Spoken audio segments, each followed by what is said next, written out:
What's up, guys? How's it going? You guys survived summer? Yes, that's awesome. For those of you that don't know, I'm Pastor Andy. A lot of you guys have known me since Wild Wednesday days and stuff, but I'm excited for the school year.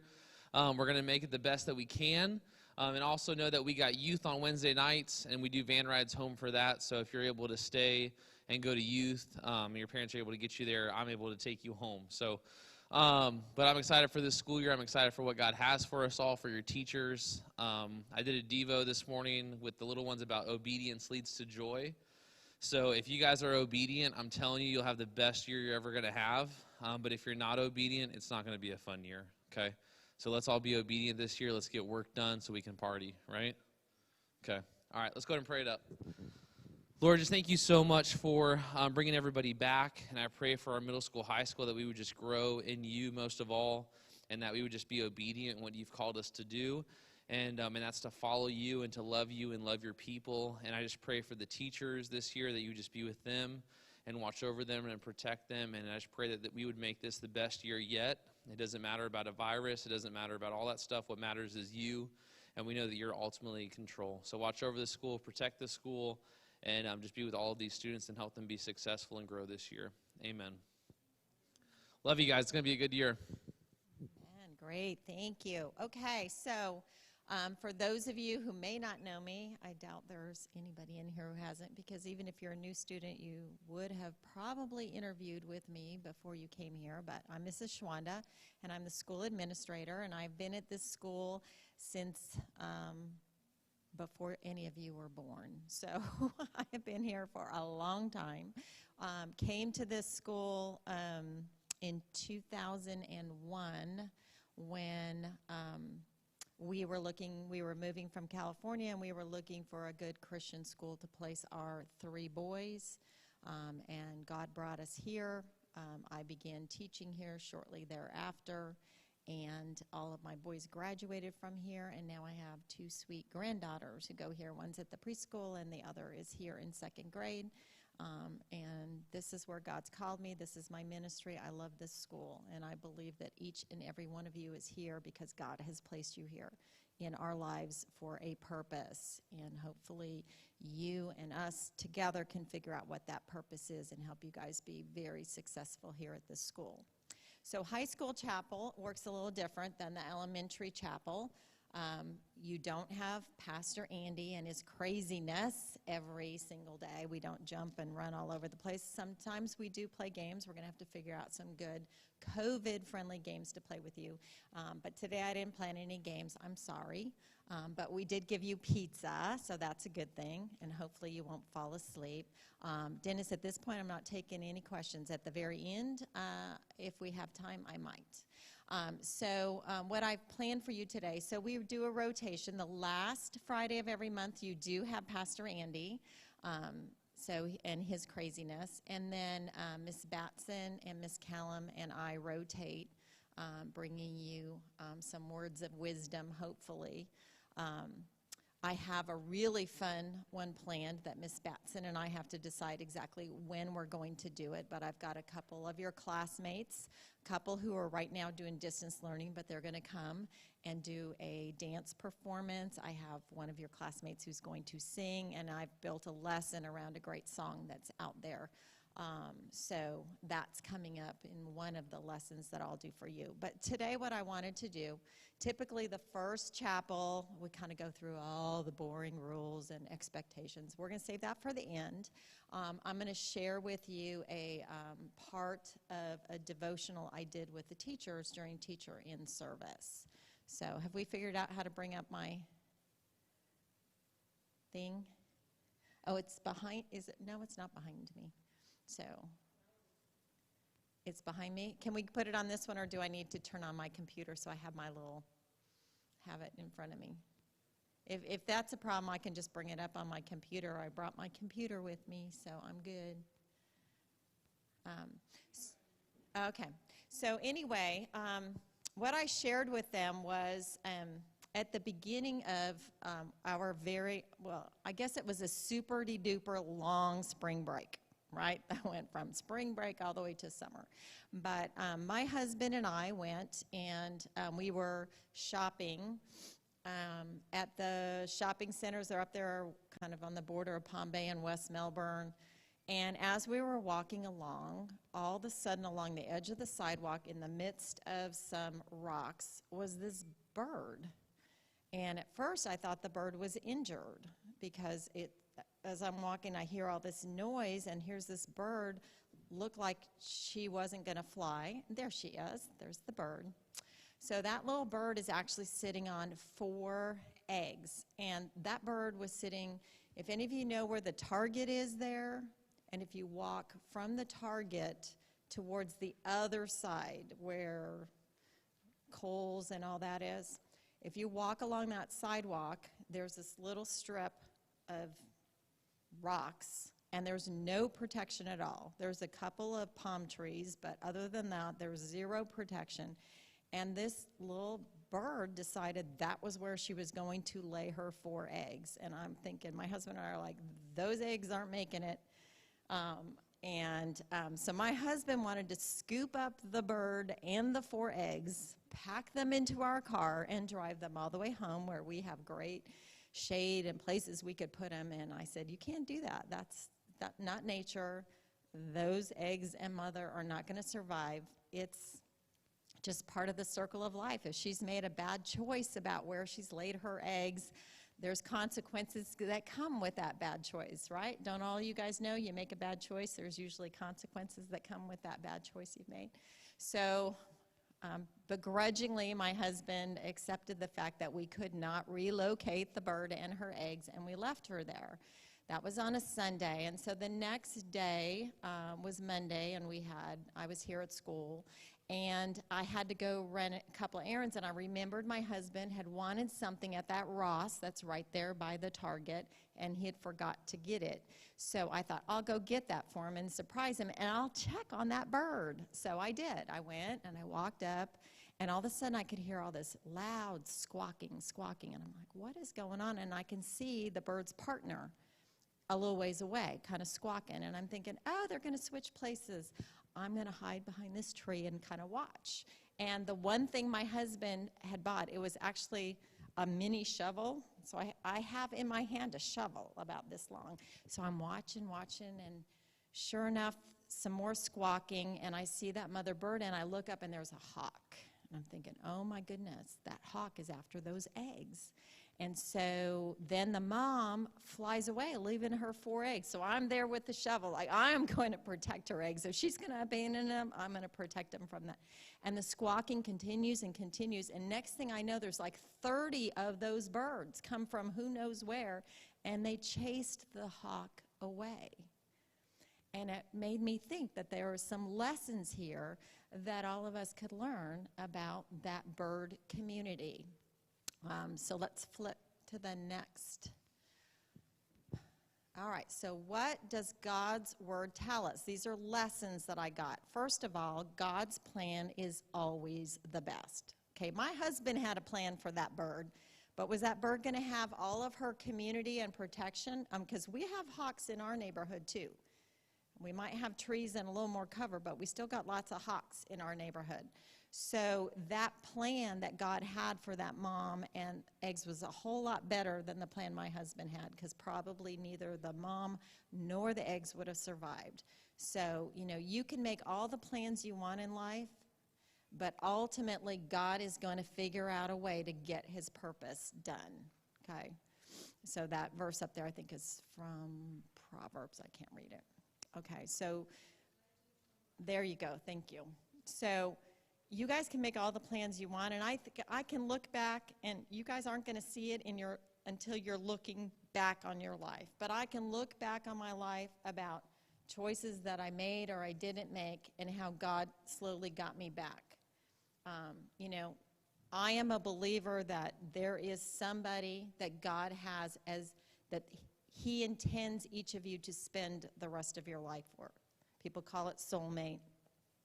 And I think a lot of us never actually get that. I truly believe that I am blessed in that I did meet and marry the person God intended me to marry. But my husband and I can both look at choices we made, poor choices that were steering us away from each other, but God did some things and brought us back on track till we got to the point that we finally were able to meet each other. So, you know, you've got to look for the plan that God has in your life, and that God's plan is always better than any plan that we can make for ourselves. Okay, next slide. All right, the other thing that this bird told me is that we are better as a team, and that goes for all of us in this room. If we get along with each other and work with each other, BCS can be an amazing place. We can all make each other better, and you guys can make the choice of either choosing to help and improve your fellow classmates or tear each other down. And the reality is we will be better, this school year will be better if we work together as a team. Proverbs 27:17 tells us that an iron sharpens iron, so one person sharpens another. We all can make each other better. As long as we treat each other the way we would expect to be treated and want to put others first before ourselves. Okay, next slide. We belong to a community, and this is actually the verse that I gave my teachers. You should be seeing it posted up in their classrooms, but we, the staff here, need to be a community. This school is a community. Melbourne, Florida is a community. So Philippians tells us, make my joy complete by being of the same mind, maintaining the same love, united in spirit, intent on one purpose. Do nothing from selfishness or empty conceit, but with humility of mind, regard one another as more important than yourselves. And the reality is, if you go back to those birds, okay, only 2 of those birds were the parents of those eggs. But yet, I saw dozens of other birds risk their life. Okay, those birds, each by themselves, could not stand up to a hawk. But those birds together could fend off a hawk. But any one of them could have been nabbed by that hawk and lost their life. But yet, they were willing to put the lives of those unborn chicks as more important than themselves. And so if each one of us looks at and wants to help others and put others first before ourselves, that will make us a much better community, and this place a much better place to be. Okay, the next slide. All right, and the last is, there is nothing we cannot accomplish when we work together. I mean, those birds I could have held in my hand. They were not big birds. They were little birds. I have no idea what kind they were, but they were small. And yet they fended off a hawk that was probably 8 or 9 times their size. And it's because they did it by working together. If just one of them had gone off after the hawk, they wouldn't have been successful. But when all of them did it and all of them worked together, they were able to chase that hawk away.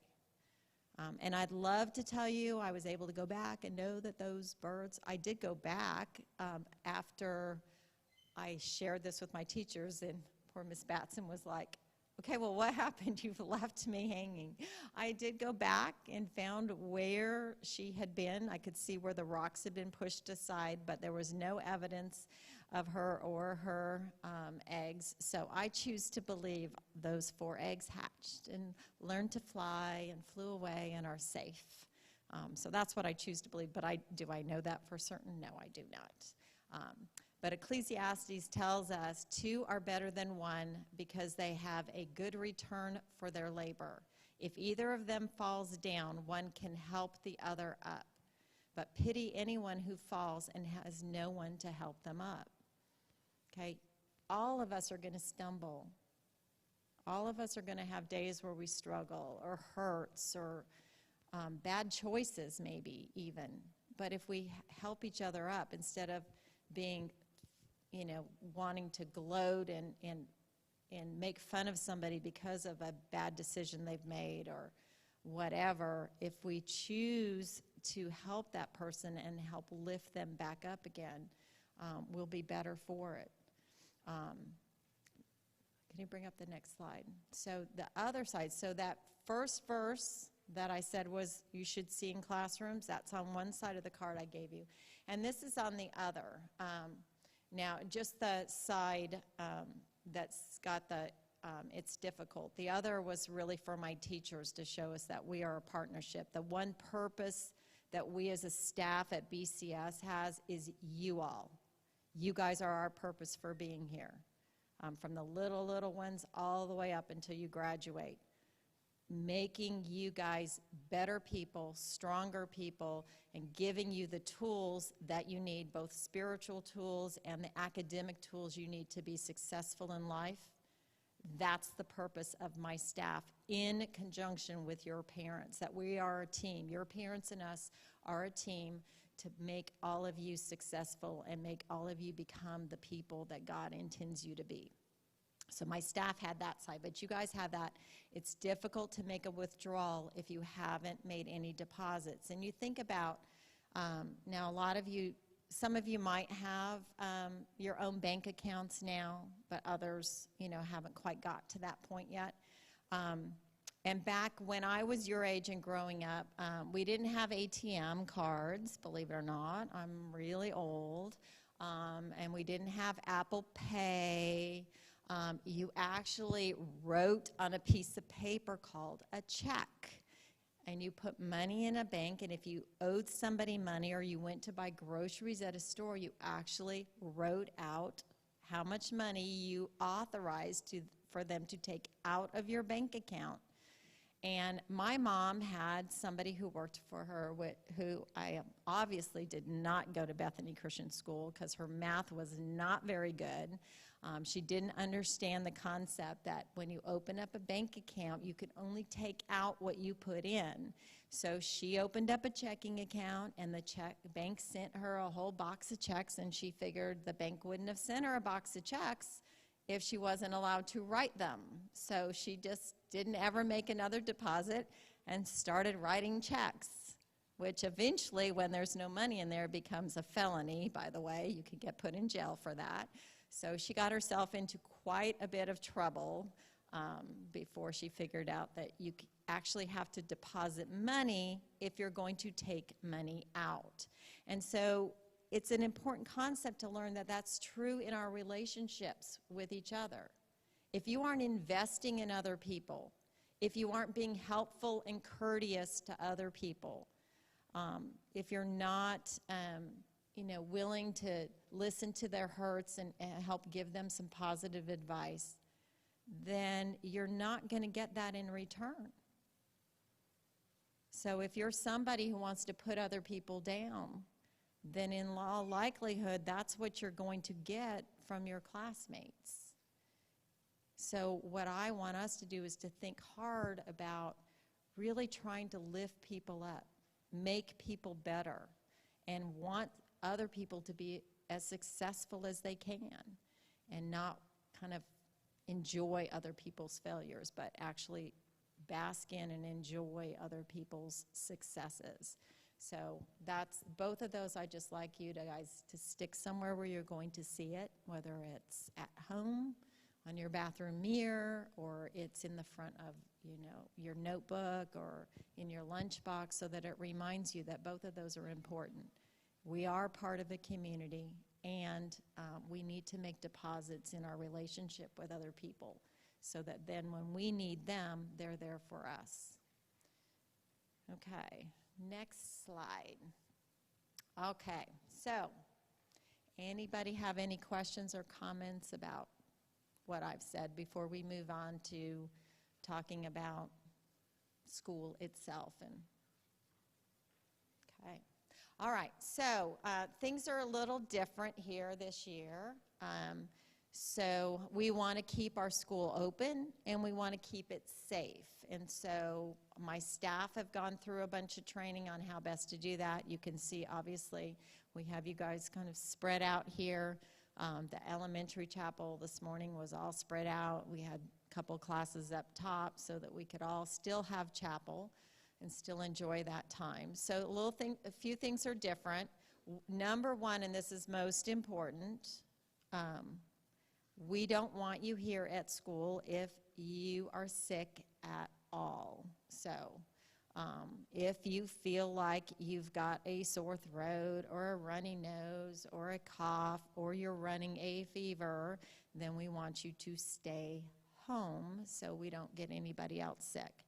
The other thing that we've done is we've kind of put, we're not intermingling classes. Now, middle school and high school kind of is their own. We consider that one big cohort group.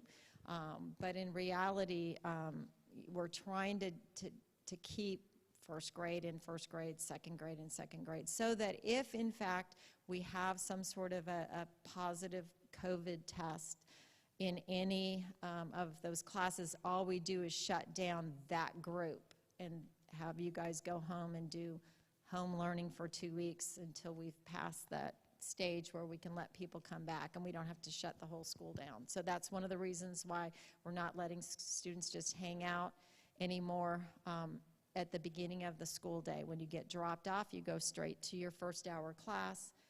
We're not having parents come in and out of the campus. If parents need to drop something off, we meet them at the front door. We have very few people on this campus who are not staff or students, and just limiting any interaction of that. So all students get dropped off in the pickup line, and we check everybody's temperature coming in. If you've got a fever, we're just going to put you right back in the car and send you home. If you and other students want to collaborate on a project, then you both need to be wearing masks if you're closer than that 6 foot distance.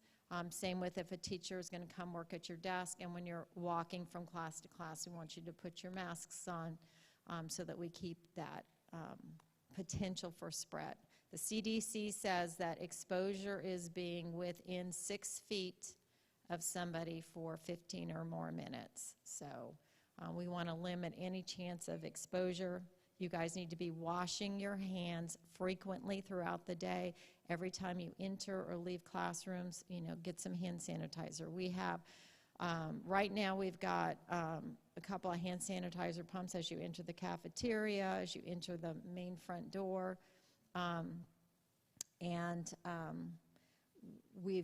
They're back ordered, but eventually they're going to switch those out for the hands-free, and one will actually be mounted as you come in from the locker area. So when you come in from the locker area, there'll be a hands-free hand sanitizer station in addition to the gym, cafeteria, and the front entrance door as well. The other thing that's on order is plexiglass to go around all of the elementary desks, and in middle and high school you guys are actually going to be issued a portable one that you can carry with you, so that when you're in class you can put up a plexiglass, and then you can actually collaborate with somebody without necessarily having to wear your mask if you've got your plexiglass shield up and around. All right, next slide. All right, so we've already, moved the desks so that they're distance apart, and that doesn't mean that you come in and you move the desks back again. And only in places like the science lab, we've limited how many students can sit at a desk. You can see in the cafeteria for the middle school and high schoolers, you guys don't sit across from each other where you're facing each other. Everybody's sitting one direction. Because we don't want you guys talking face to face. That's really where you can spread any virus. And we ought to have much less colds and flu being shared as well. The protocols that we're putting in place here to protect us from COVID will protect us from sharing all sorts of other things. I mean, maybe now it's kind of sunk in. We don't share water bottles, okay? We don't share food.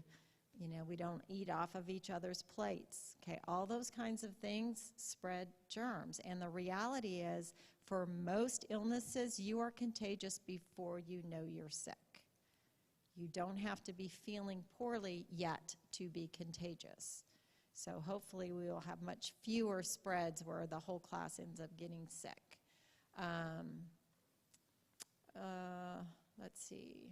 We're keeping class groups separate. I already talked about that. and doing what you can when you guys are walking from class to class. Now remember, I have an office where I actually see you guys walk that back way. So if you're hearing knocking on a window, it's probably because I'm seeing you do something you shouldn't be doing. Miss Batson can see out there too, though her desk doesn't actually look that way. My desk, I'm actually looking out the window. Where I have my computer, where I sit at my desk, I am always looking out the window of my office, just fair warning. So I've seen a few of you walking really close together where you're not wearing your masks. And so if you're walking with somebody and you are not 6 feet apart, then you ought to have your mask on. All right, any questions about all of the protocols and keeping us safe? Dennis?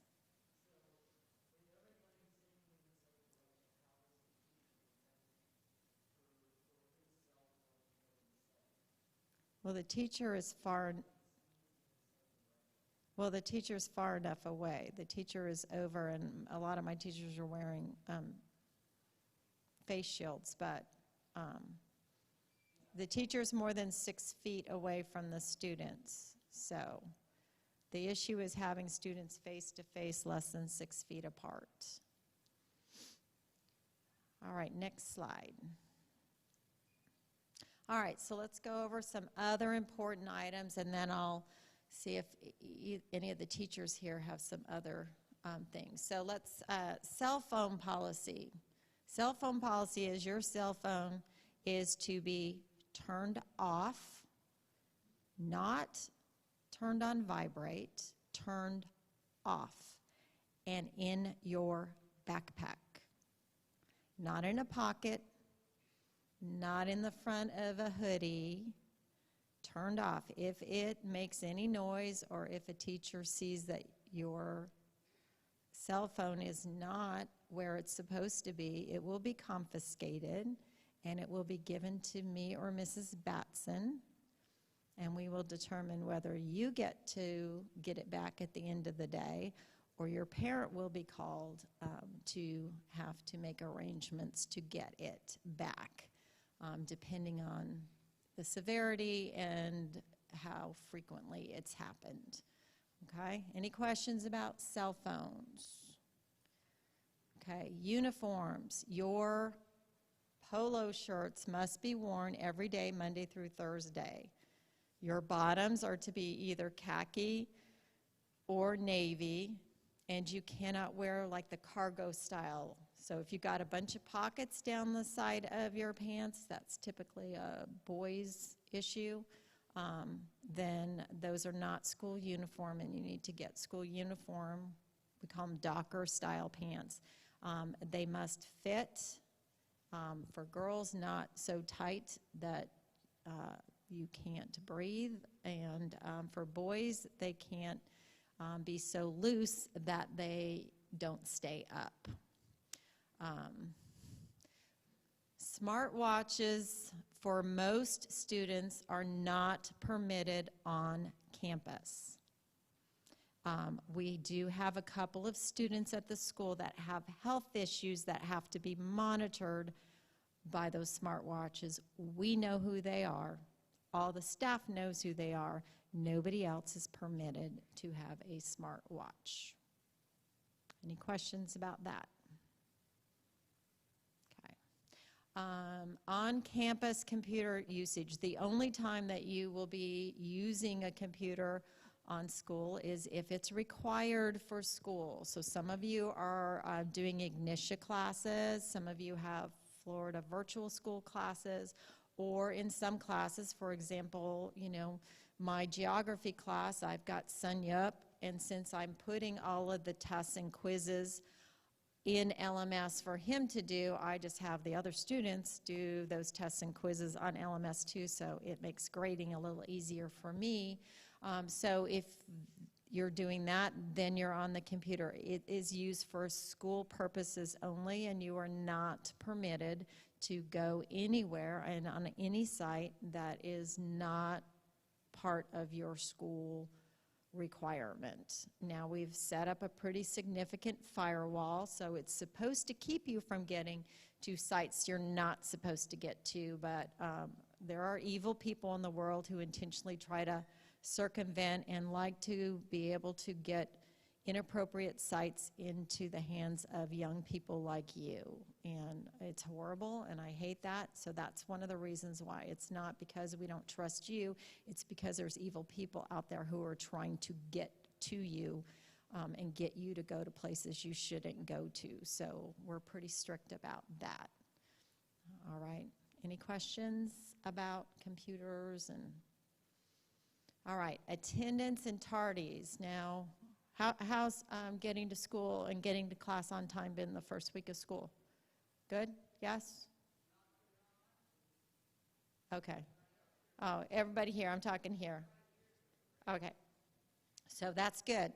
So usually the first week is good, and then people get a little kind of slack. I will tell you, we have the same length of time between classes as Mel High. And Mel High is really strict about tardies, really strict. You get detentions like after like the second tardy to class or something. Oh yeah, teachers lock the doors. I think that happened when I was in high school. If you were late to class, the door got locked, yeah. So there's really, our campus is not as big as Mel High. I think you all can agree to that. So there really is no reason why you cannot be at class on time. For the high school students, it's important to note that each class is its own credit.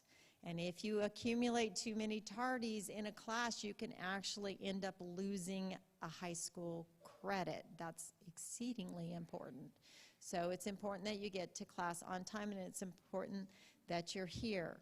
Now, for middle school students, 6th grade through 8th grade, you are allowed by the state of Florida 18 absences in a school year. Your 19th absent in a school year that is not exempted, there are certain exemptions, causes you to have to repeat that grade. And since 3 tardies equal an absence, that's not BCS rules, that's the state of Florida's rules. You can see if you're tardy too many times and then you've got several absences, it can put you at risk of being required to repeat a grade just based on absences. In high school, credits are done a semester at a time. So first semester, you've got 9 absences.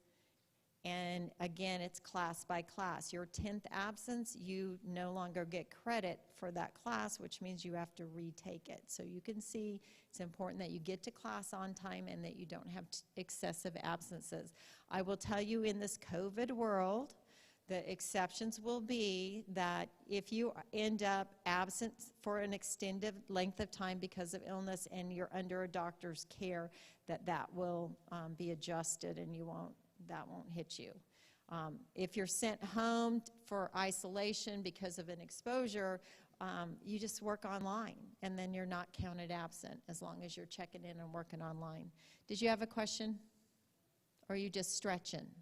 Oh, okay. All right. All right, any questions about attendance? All right, the last thing I had on my list, though I'm sure I've forgotten something, is gum. Gum is not permitted on school property, period. No gum at all is allowed on BCS property. So if you are caught chewing gum, you'll get one warning. The next one, you'll be after school turning desks and tables over, scraping the gum off the bottom of desks and tables because people ignore. That's why it's a no gum policy, because if you look under desks and tables, you will find people don't know how to deal with their gum once they're done chewing it. So, all right, any questions about that? All right, Ms. Batson, do you have anything to add or?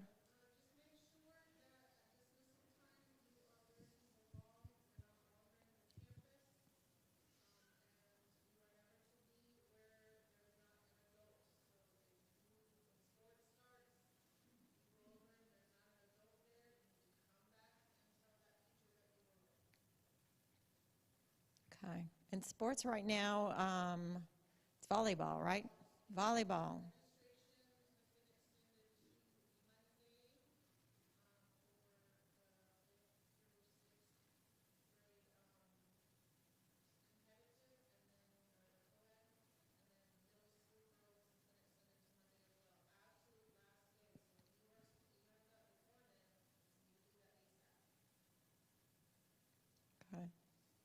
Yes. When does high school what start? Yeah, find out from, does he think he's going to be able to do high school basketball? Yeah, it's all about if we've got enough high school students that want to do a basketball team that we can jump into, like we're not set up where we have our own league, but we can jump in and do games in leagues that are out there. Yeah, so, but he's got to have enough that are interested, so that would be great. So.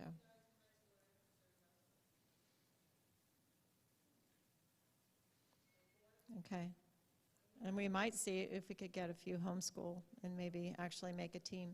Okay, that would be great. All right, Ms. Callum, anything I haven't covered?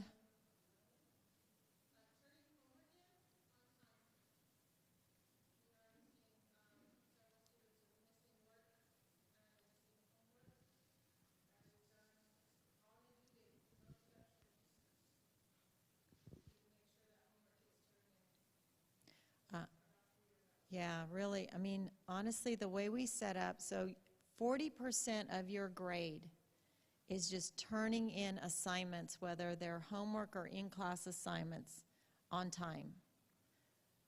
40% of your grade. There's no reason that 40% of your grade can't be a high B or an A. None. Which gives you some breathing room on those tests and quizzes. And trust me, your grades on the tests and quizzes will go up if you've done the work. So, you know, that's a big part, especially when you're dealing with high school students. Okay, you guys don't understand. Your high school grades follow you forever, forever. I mean, we get calls in the office wanting transcripts from people who graduated 20 years ago, 25 years ago. They're calling and asking for because they got to a new job that maybe needs a security clearance or something, and they have to have their high school diploma. So those grades are important. All right, I'm going to close with one thing that when I was a high school teacher, well, junior high and high school teacher, I usually on the first day of school gave my students some advice about how to handle an issue with your teacher. So you feel like your teacher maybe has lost something or isn't understanding you, or you'd already turned something in and it can't be found or whatever. You've got a conflict with your teacher that you're upset about. There's a time and a place to handle it, and how you choose your time and place will determine the outcome of that.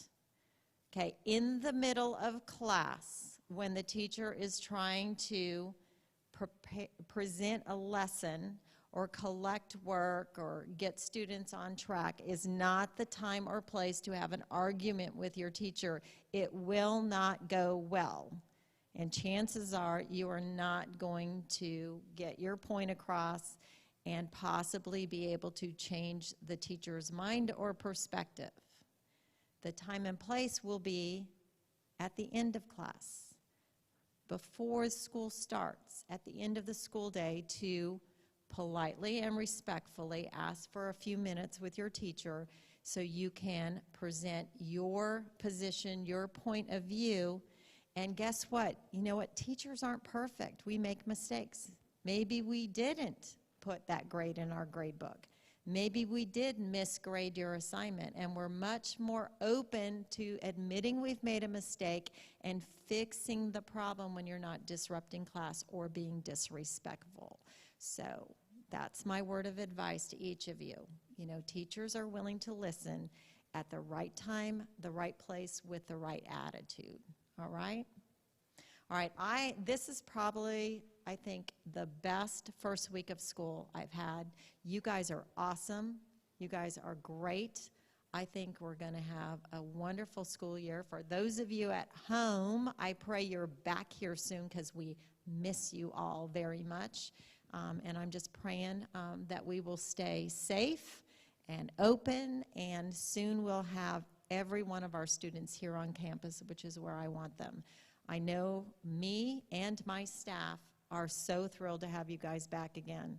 Okay, we don't become educators because we don't love kids and that we don't love having you here and teaching you and helping you. And so the empty halls were terribly depressing for us. So we are so glad to have you all back.